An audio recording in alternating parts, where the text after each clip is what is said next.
Hello, I'm Ben Wattenberg. The evil empire is dead, but North Korea is building nuclear bombs. Bosnia is in flames. A military dictator flouts America with impunity in Haiti.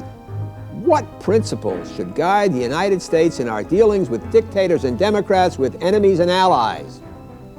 Here today to sort through the conflict and the consensus are Richard Perle, resident fellow at the American Enterprise Institute, Professor Stephen Solarz, former chairman of the House Subcommittee on Asian and Pacific Affairs, Richard Barnet, senior fellow at the Institute for Policy Studies, and Ted Galen Carpenter, director of foreign policy studies at the Cato Institute. The question before the House: does President Clinton have a foreign policy? This week on Think Tank.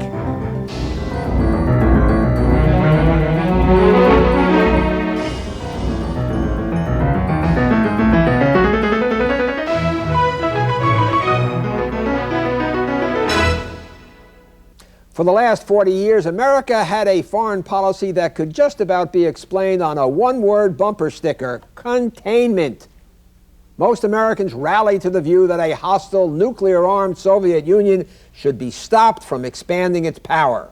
Well, now the Cold War is over, and U.S. foreign policy seems to be adrift. A lot of new and different labels are in play.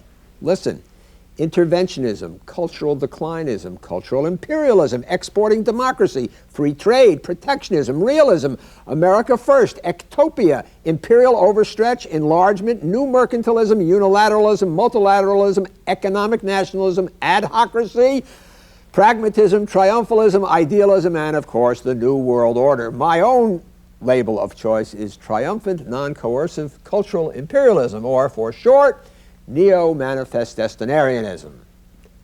But the bumper stickers don't seem to stick these days. They offer no consensus about what to do in Somalia, nor do they tell us whether or not America should try to restore democracy in Haiti, or what course of action we should take in Bosnia or North Korea.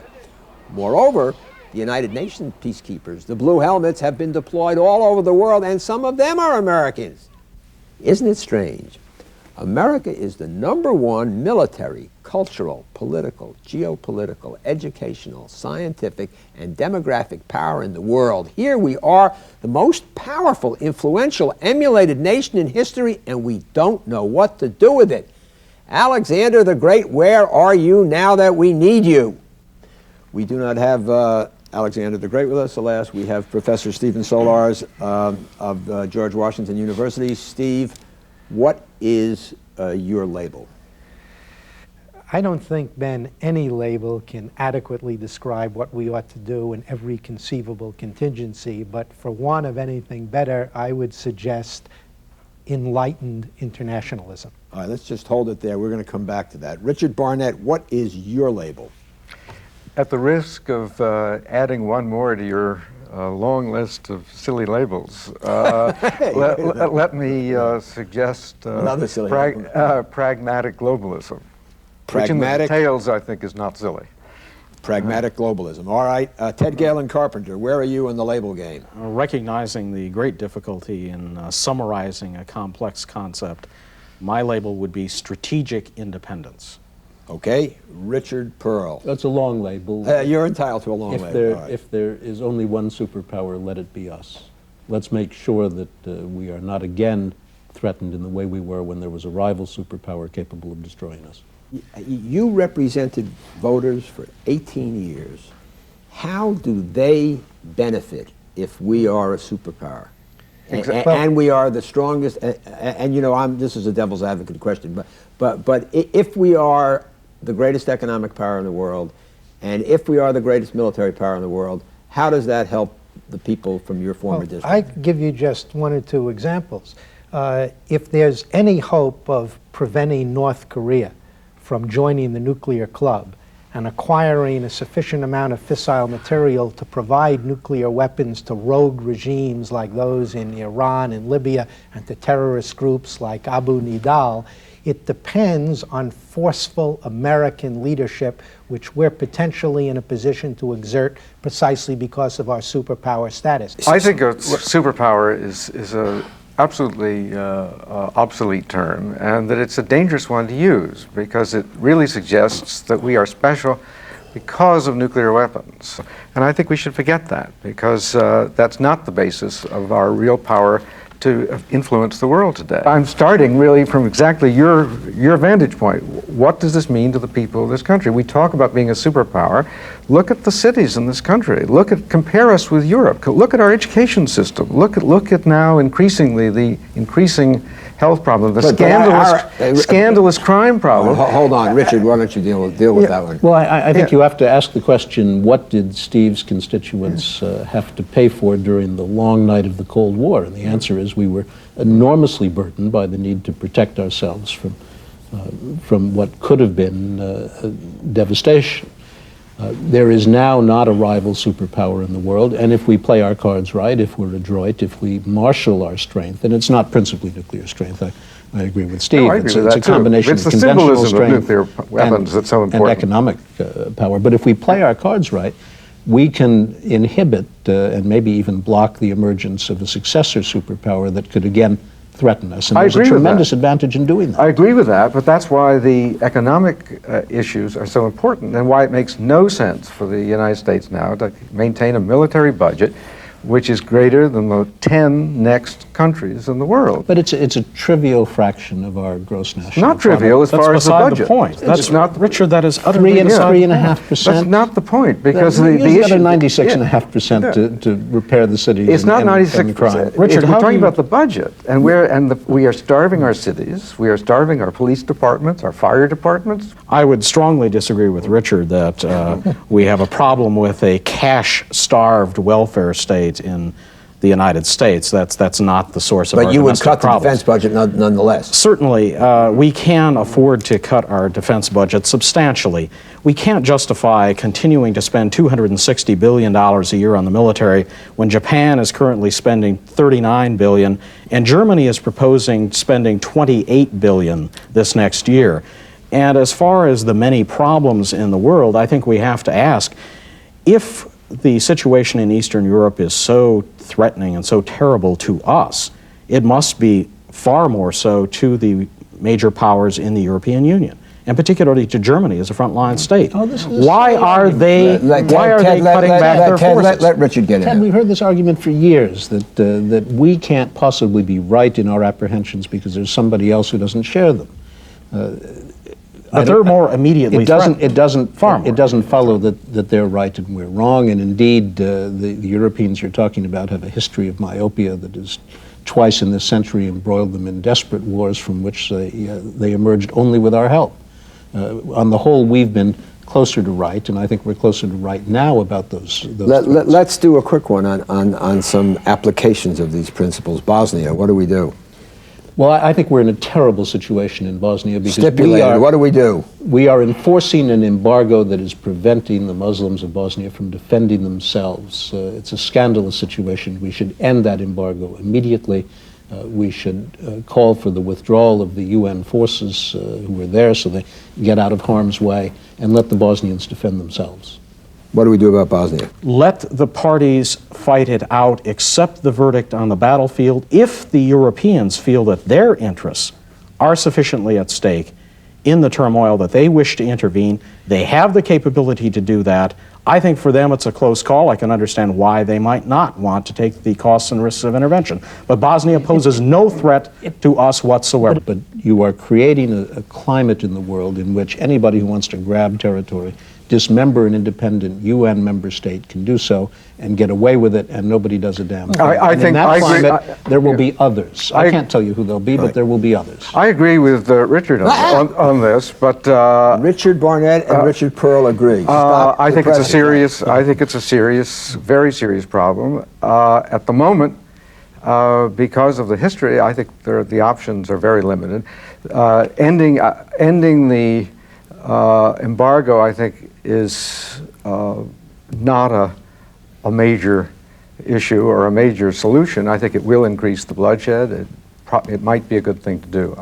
I don't think it's important one way or the other, particularly for the main thing, I think, is to redouble the diplomatic efforts to get some solution alternative to carving up the country. And it seems that the administration is embarking on that now, and I think that's to be encouraged. I think it's important for both moral as well as strategic reasons to lift the embargo, although I would very much hope it could be done through a resolution on the part of the Security Council. I think it's important morally because, in my view, it is inherently immoral to deny a people who are the victims of a crypto-genocidal assault the means by which to defend themselves. I don't think we ought to be sending American troops there. But for us to be part of an embargo which prevents the Bosnian Muslims from defending themselves, I think is just wrong. And from a strategic point of view, I think it's in our interest to lift the embargo, because if the Serbs get away with the dismemberment of Bosnia, it will simply encourage them to engage subsequently in the ethnic cleansing of Kosovo, the historic homeland of the Serbian people, where 90% of those who live there are Albanian. If there's any hope, I think, of getting a political settlement to the conflict in Bosnia, and that's the only way this is going to be brought to an end, it lies in giving the Bosnian Muslims a greater capacity to defend themselves on the battlefield, so that with a more level playing field, the Serbs come to the conclusion they can't achieve their maximum objectives through the force of arms. Then you have the possibility of a settlement which might last. There's another thing I think you could do, which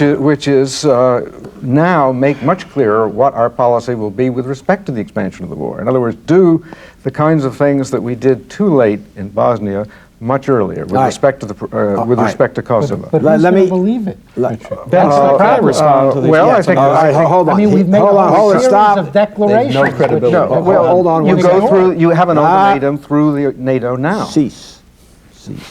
I want to give. That's just a different We're kind like of show. the Bosnians and the Unlike the Serbs. Bosnians. Cease. I want to give Ted a fast comment and Richard a fast comment, and then I want to do a fast double loop 3 carom real fast comment on Korea and Haiti, just to give a sense of where these philosophies lead us to, and then I want to talk about President Clinton and what he's doing.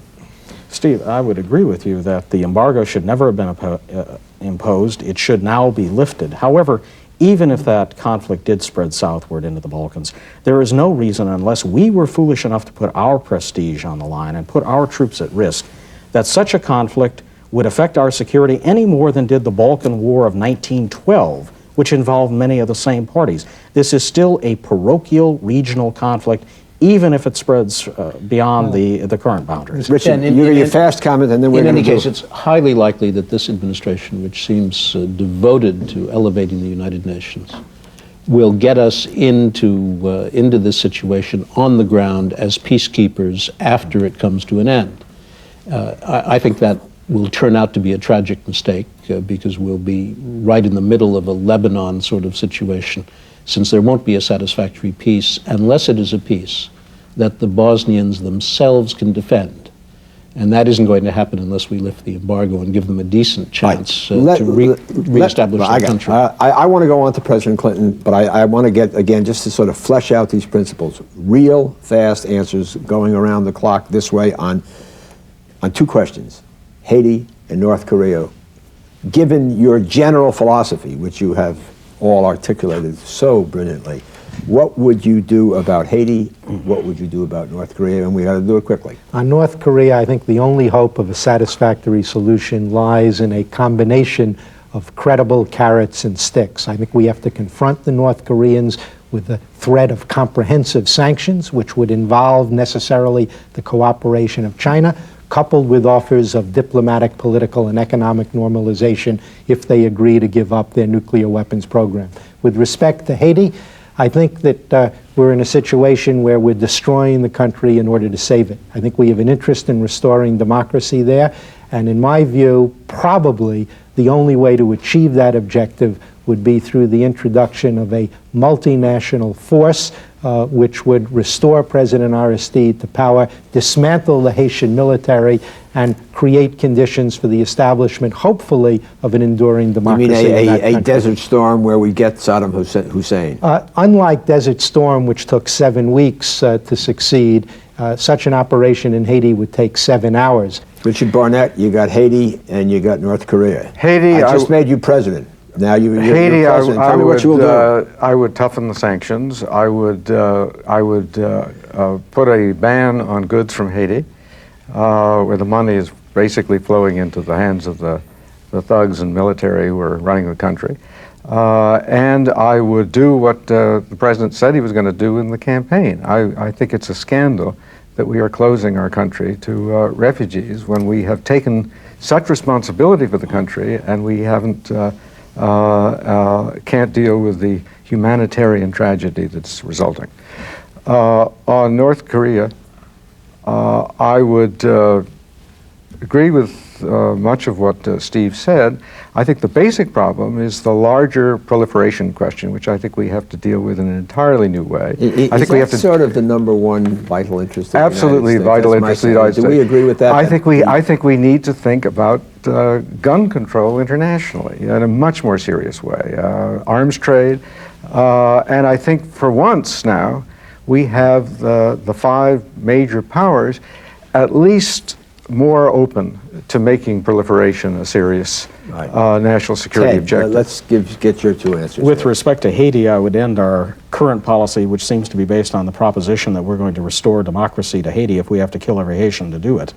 I would lift the embargo, which is causing massive suffering, and I would end the policy of sending refugees back. I think if we lifted the embargo, most of the refugees are fleeing the suffering that is causing. We would not have a flood of refugees. With respect to North Korea is obviously a worrisome threat, but it is much more of a threat to the immediate region. I believe that Japan, South Korea, China, and other immediately affected powers ought to be developing the primary policy for dealing with that threat. We ought to be as helpful as we can in trying to carry out that policy, but Richard is correct. It highlights a larger issue. We're going to be facing the problem of nuclear weapons proliferation worldwide. But you were saying let somebody else take care of it. Well, I think in this case, for the first stage at least, they are more immediately threatened. They need to take the primary risk and the primary initiative. But we have to re-examine our entire policy, and unfortunately, gun control internationally is probably going to work about as well as gun control does domestically. That's to say not at all. Richard. I don't have a view on Haiti, but I do have a view on North Korea, and it is unhappily that they are going to persist in their nuclear weapons program. We're not going to talk them out of it. We're not going to block them from gaining nuclear weapons by sanctions. And the sooner we face that unpleasant reality, the better. At the end of the day, I think we have to be prepared to do what the Israelis did at Osirak when they took out the Iraqi reactor in 1981. Had they not done so, it would have been an entirely different story in the Gulf War against Saddam Hussein. And if we allow the North Koreans to develop a significant nuclear capability, as they will, and if we allow them to sell those weapons on the open market, as they will, the dangers to our security are far greater than the risks that we would run if we were to take a limited action. So in this peaceful assemblage here, we have one distinguished thinker who wants to commit an act of war against Haiti, and a second distinguished thinker who wants to commit an act of war against North Korea. Now we have a president who has done neither of those things, although he sounded in the campaign as if he would do some sorts of those things. Steve, how is President Clinton doing? And better yet, what's he doing? I would say he hasn't done them yet. Certainly in terms of Haiti, there are growing indications that the administration is moving in precisely that direction. I think they're going to want to see if toughened sanctions do the job, but if they don't, and I know few people who think they will, the clear implication of the president's statements in the last few days is that we have not ruled out the use of force, presumably on a multinational basis, hopefully with UN or OAS support if we were to do so. And insofar as North Korea is concerned, I think the administration recognizes that any hope of solving that problem lies in the cooperation of China, which so far has not been willing to give it to us.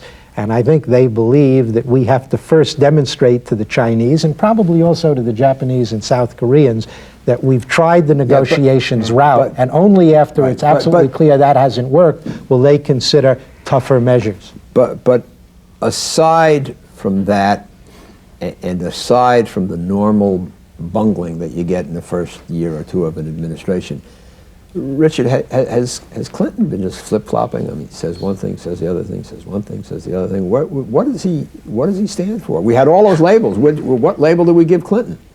Well, when I think of the Clinton foreign policy, I think of a scene in one of Groucho Marx's movies where he's playing a politician. And he gives a stem-winding speech that concludes with the phrase, "And those are my principles, and if you don't like them, I have others."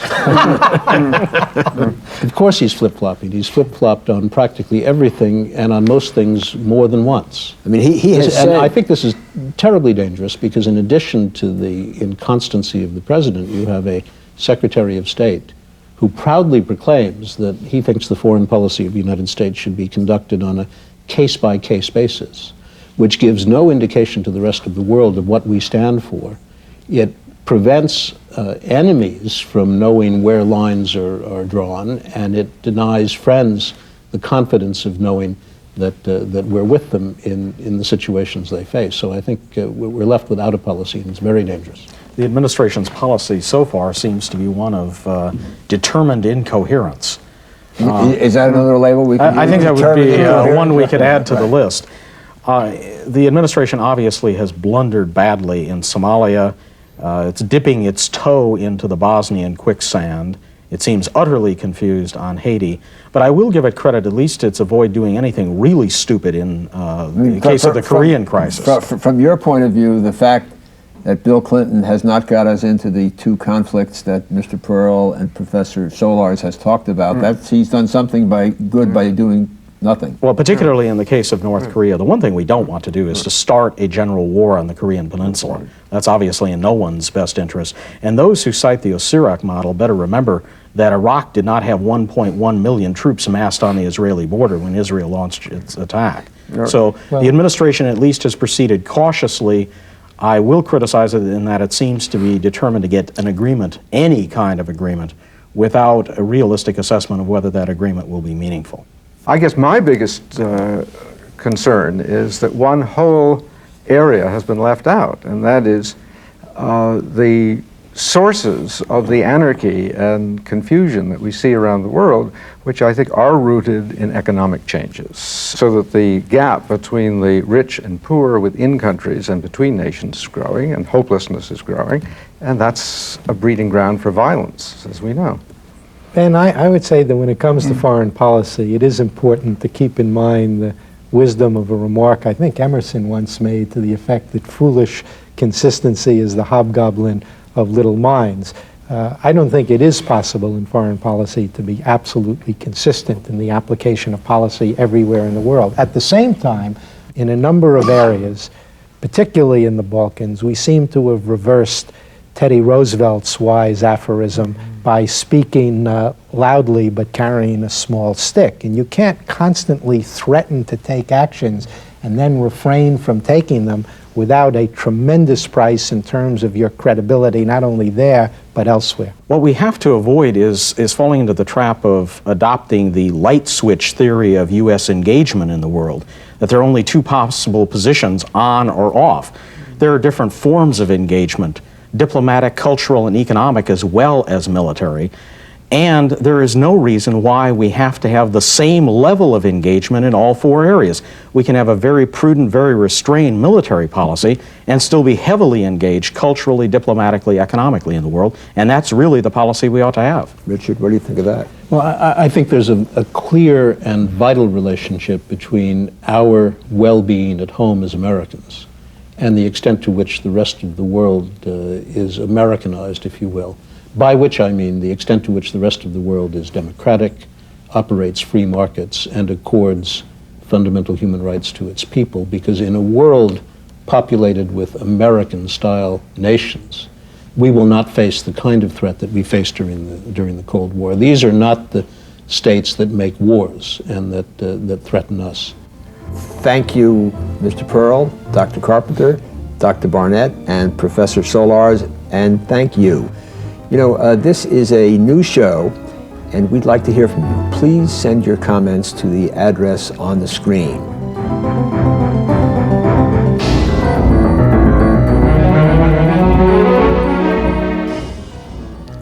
Until next week, for Think Tank, I'm Ben Wattenberg.